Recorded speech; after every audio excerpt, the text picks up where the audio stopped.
Yeah, well, we felt, we had a chance, and to do a couple of those things. On the play that one of their kids got hurt on, we had another chance right there. Had we blocked it, that one guy, I think we would have had a chance on the kickoff return too. But we've been getting better and better on special teams. Richard is a pretty gifted punt returner, and he's done a great job. Cole Beasley, 10 catches, 134 yards, a touchdown. How proud of him were you coming back from injury?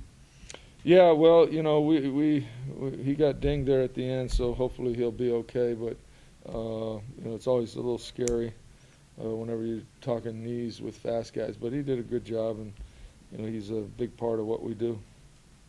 June, with those punt returns early, as important as that was, it seems your defense was getting them off the field early and kind of gave your offense a chance to get it set. Yeah, it did. They had, I think, almost had twice as many plays as we've had.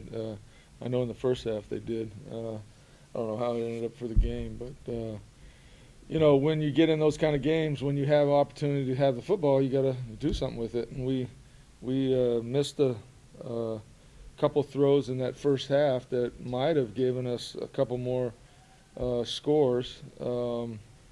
One short one, one long one, and that's always scary when you miss those because they come back to haunt you. But JJ did a good job and made some plays, saw the field, and I'm happy with with what he did. We knew we had to throw the ball this game to win.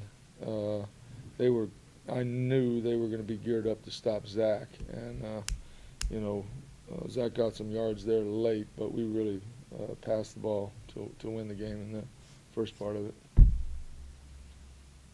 How pleased are you with the way JJ has progressed? Yeah, he keeps doing some things that are good. He sees the field. That last completion to Terrence down the right side. We talk about it all the time. We were running a deep ball, but the corner didn't take the bite, so he underthrew the ball. And that type of thing, goes unnoticed. It's just a completion. But, those type of things are big for a quarterback. And you see it every day in the National Football League. Quarterbacks throwing guys open, and that's what you got to do. And he's seeing it and doing a good job. How important was it to just set the tone early, coming off an emotional win over TCU a couple weeks ago? I didn't really even think about that. We're just going to do what we do. I don't even remember what happened in the first part of the game. We scored, I think, on a run. I don't remember. But I know we got a turnover return and then did something with it. So that was good.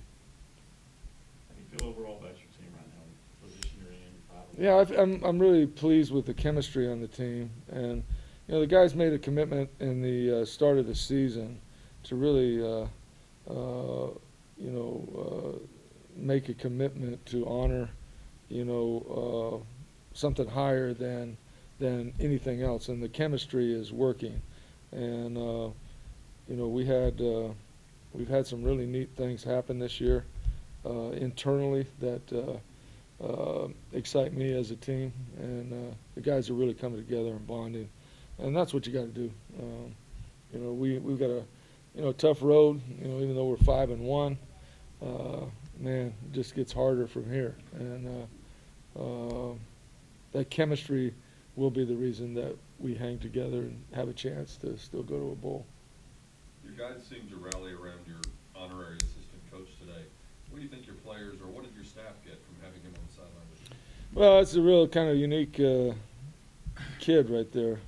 It was interesting. I had just heard about his situation that was read about it in the paper, and so was asked to respond to it, and so I did. I didn't even know this until Thursday when he came and talked to the team, that I had a kid in Hawaii that was in a similar situation named Brian Kajiyama, and ESPN 360 did a special on Brian. And Brian spoke to us at the Sheraton Hawaii Bowl, and it was a very emotional speech.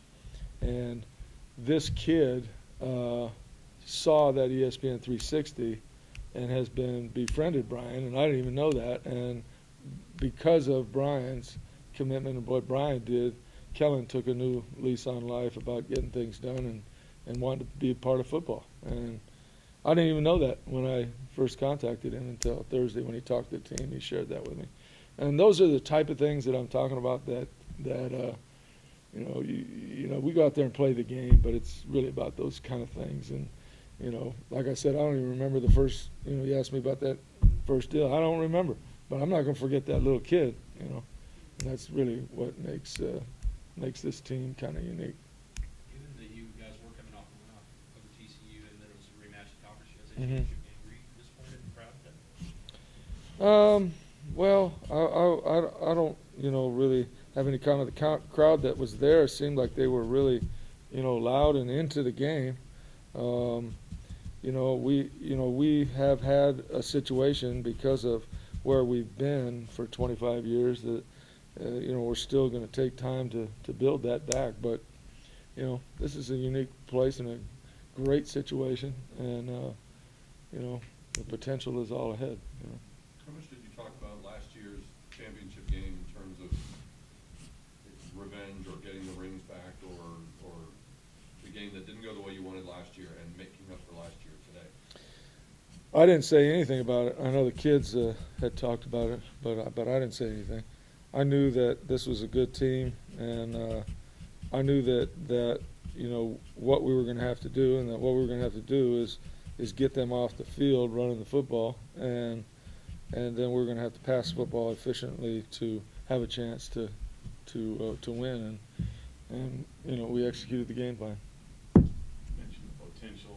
You know, how much does the possibilities? A lot of talk about the Big East. Do those possibilities get you excited about? You know, I have not paid attention because it's been talking for 6 or 8 months, you know, about all this, and you know, I really am not involved in those discussions. I just know that if we don't win football games, it doesn't matter. You know, the only reason that we're in any conversations is because of the winning football games. So that's all I'm focused on. I don't really know what the deal is on those things. Earlier in the week, you talked about Godfrey being a really good dual threat quarterback. Mm-hmm. How do you feel your defense performed in this team? Well, you know, early in the game we did good until he got into doing what he did in high school, and I was playing, you know, wide open football. And, you know, if I'm sitting there looking at that kid, I think I might let him spread him out and just drop back and play ball, you know, because he's definitely a different character.